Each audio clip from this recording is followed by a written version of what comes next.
एक बार की बात है कि कुछ अंग्रेज शिकारी भारत के किसी जंगल में शिकार पर गए। उस जंगल के बाहर एक डाक बंगला था, पर उसमें पहले से ही कोई बड़ा अंग्रेज अधिकारी ठहरा हुआ था। अस्तु इन अंग्रेज शिकारियों को जंगल के बीच बने एक पुराने डाक बंगले में रुकना पड़ा। इस डाक बंगले का रखवाला अपने परिवार के साथ रहता था और डाक बंगले में रुकने वाले लोगों की सेवा करता था। इस रखवाले के परिवार में उसकी बीवी तथा लगभग 14-15 साल की उसकी एकमात्र लड़की थी। एक शाम जब अंग्रेज शिकारी शिकार करके वापस डाक बंगले पर आए तो नहा धोकर पीने बैठ गए। पीने के बाद उन्हें इतनी चढ़ गई कि वे लोग पूरी तरह से बहक गए और उस रखवाले को गोली मारने के बाद उसकी बीबी तथा बच्ची को नोच डाले। इन पापियों को नशे में कुछ भी पता नहीं चला और नोचने के बाद उन दोनों को भी गोलियों से भून डाले और तीनों की लाश को डाक बंगले के पीछे दफना दिए। ये बात आई गई रह गई। अंग्रेजों ने फिर कुछ दिन के बाद वहां कैलाश नामक एक नया सेवक रख दिया। किसी को कुछ भी पता नहीं चला कि इस पुराने डाक बंगले का पुराना सेवक और उसका परिवार कहाँ चला गया। एक बार की बात है कि नया सेवक कैलाश रात को गेट बंद करके सोया हुआ था। तभी अचानक उसकी नींद खुल गई, क्योंकि उसे लगा कि दरवाजे पर कोई रो रहा है। उसने एक हाथ में लाठी उठाया और दूसरे में चिराग और दरवाजे पर आकर हाँक लगाया। कौन है?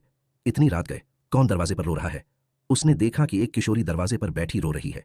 कैलाश उस किशोरी के पास गया और उसके सिर पर हाथ रखते हुए कहा कि बेटी रो मत, अंदर चल। फिर उस किशोरी के अंदर आने पर कैलाश ने उसे पीने के लिए पानी आगे बढ़ाते हुए पूछा कि बेटी तुम कौन हो और इतनी रात को अकेले इस जंगल में क्यों भटक रही हो? कैलाश की इतनी बातें सुनते ही वह किशोरी और तेज फफक पड़ी। कुछ समय तक तेज तेज रोने के बाद वह थोड़ा शांत हुई और कैलाश को बताई कि वह इस डाक बंगले के पहले सेवक की पुत्री है।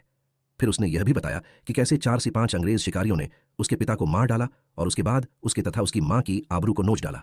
फिर कैसे उसकी मां तथा उसको भी गोलियों से भूनने के बाद डाक बंगले के पीछे दफना दिया। उस किशोरी की इतनी बातें सुनते ही कैलाश पूरी तरह सहम गया, पर निडरता दिखाते हुए पूछा कि ऐसे कैसे हो सकता है? अगर तू मर गई है तो मेरे सामने कैसे बैठी है?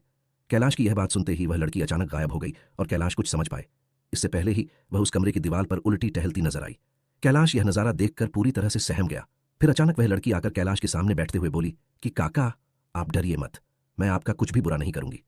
धीरे धीरे कैलाश का डर जाता रहा और उसने अपने मस्तक पर आई पसीने की बूंदों को गमछे से लड़की ने वह जगह दिखाई जहां उन तीनों को दफनाया गया था।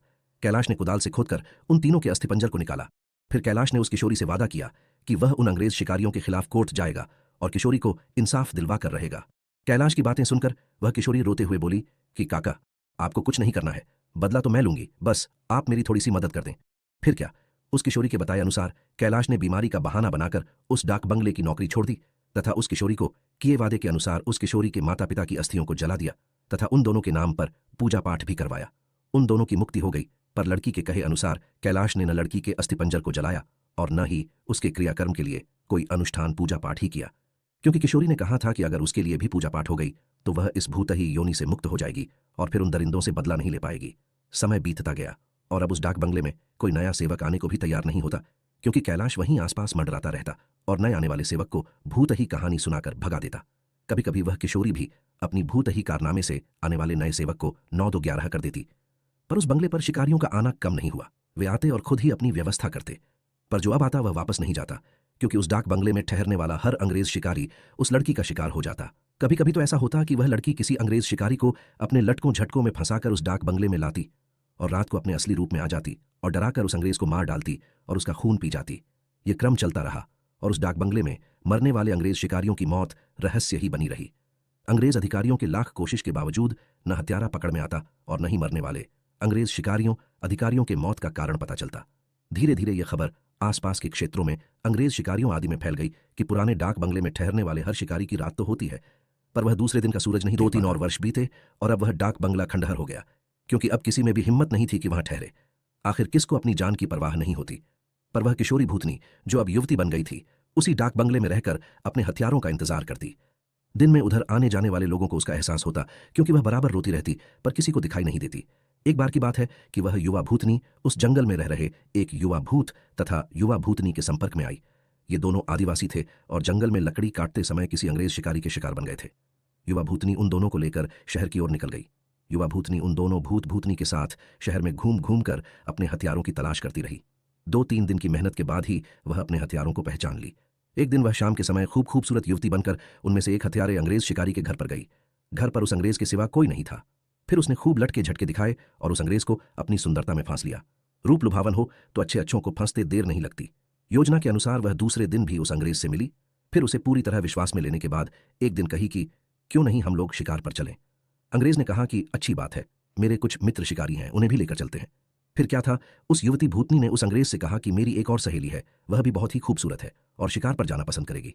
फिर दूसरे दिन उस युवती भूतनी ने अपने साथ आए हुए दूसरी युवा भूतनी से उस अंग्रेज शिकारी को मिलवाया।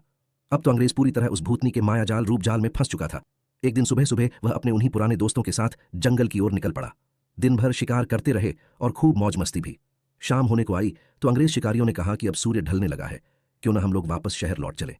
अंग्रेज की बात सुनकर उस युवा भूतनी ने कहा कि ना ना, आज रात हम लोग यहीं ठहरकर जंगल का आनंद उठाते हैं। पर एक अंग्रेज शिकारी ने कहा कि हमने पहले से डाक बंगला तो बुक किया नहीं है, ठहरेंगे कहाँ। फिर क्या था, वह युवा भूतनी मुस्कुराई और बोली कि इसी जंगल में दूसरी ओर मेरे एक मित्र आदिवासी की कुटिया है, हम रात वहीं बिताएंगे और खूब मौज मस्ती करेंगे। अब हुआ यूं कि उस युवा भूतनी की योजना के अनुसार देखते ही देखते उसके मित्र युवा भूत ने एक मड़ई तैयार कर ली थी। उसमें ऐशो आराम की सारी चीजें भी ला दी थी। उन दोनों युवा भूतनी के साथ ये अंग्रेज उस मड़ई में पहुंचे। इन अंग्रेज शिकारियों को उस मड़ई की दशा देखकर अजीब लगा, क्योंकि उस मड़ई में महलों बड़े बड़े होटलों जैसी व्यवस्था थी। रात को पार्टी शुरू हुई तथा साथ ही अंग्रेज अधिकारियों की सिट्टी पिट्टी गुम होना ही, क्योंकि पहले तो उन दो युवा भूतनी जो देखने में बहुत खूबसूरत लग रही थीं, अचानक बहुत ही डरावनी रूप बना ली। ऐसा रूप जिसे देखते ही अच्छे अच्छों की पैंट गीली हो जाए। फिर क्या था, उन भूतनियों ने ग्लास में खून भरकर लाकर उन अंग्रेजों को पिलाना शुरू कर दिया। किसी अंग्रेज की हिम्मत ही न थी कि वह ना करे, क्योंकि सब के सब पूरी तरह से डरे हुए थे और कांप रहे थे।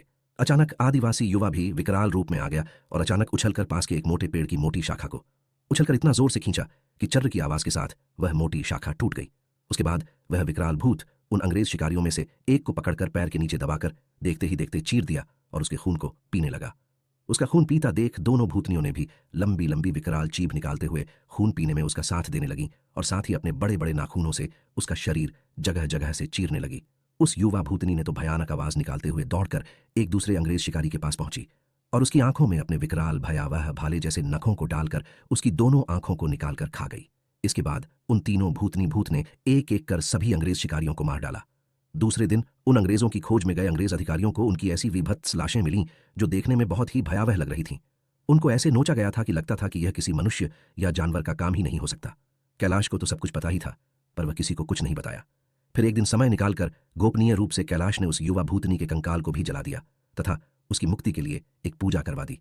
यह एक काल्पनिक कहानी है, पर हकीकत भी हो सकती है उन लोगों के लिए जो अपनी शक्ति संबंधों का नाजायज फायदा उठाते हुए गलत कार्यों को अंजाम देते हैं और उन्हें लगता है कि कोई उनका बाल बांका भी नहीं कर सकता। हमेशा वैसा ही कार्य